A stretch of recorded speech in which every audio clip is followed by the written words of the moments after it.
আজ করব মোচার ঘন্ট। আমি মেয়েকে স্কুলে দিতে যাওয়ার আগে মোচাটাকে সিদ্ধ করে চটকিয়ে রেখে গেছিলাম। এই যে কেটে রেখেছি আলু, আর দিয়ে দেব একটু নারকেল আর বাদাম।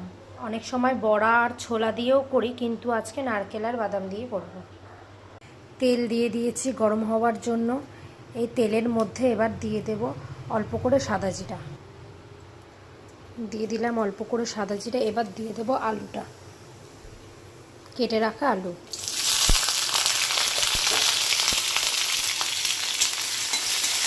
আলুটা ভাজা হয়ে গেলে দিয়ে দেব টমেটো আর লঙ্কার এই যে পেস্টটা রেডি করেছি এটা। আলুগুলো ভাজা হয়ে গেছে, এবার দিয়ে দেব টমেটো আর লঙ্কার পেস্টটা।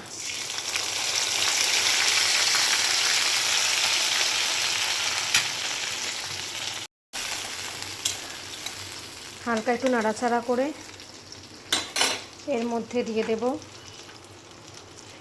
লঙ্কার গুঁড়ো, হলুদের গুঁড়ো আর জিরার গুঁড়ো। মশলাটা কষে আসলে আমি তখন দিয়ে দেবো মোচাটা।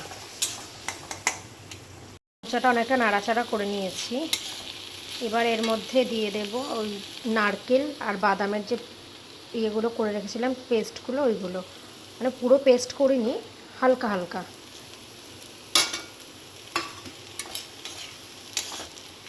নাড়াচাড়া করব। এই যে মোচার ঘন্ট রেডি। আমি নুন মিষ্টি সব দিয়ে রেডি করেছি। হালকা করে ঘি আর গরম মশলা দিয়ে এবার নাড়াচাড়া করে নামিয়ে দেব।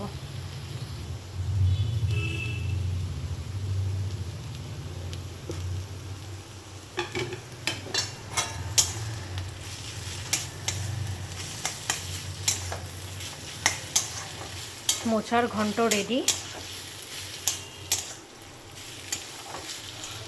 যে মোচার ঘন্ট রেডি। রেসিপিটা কেমন লাগলো তোমাদের জানিয়ে। ভালো লাগলে লাইক করো, কমেন্ট করো এবং শেয়ার করো।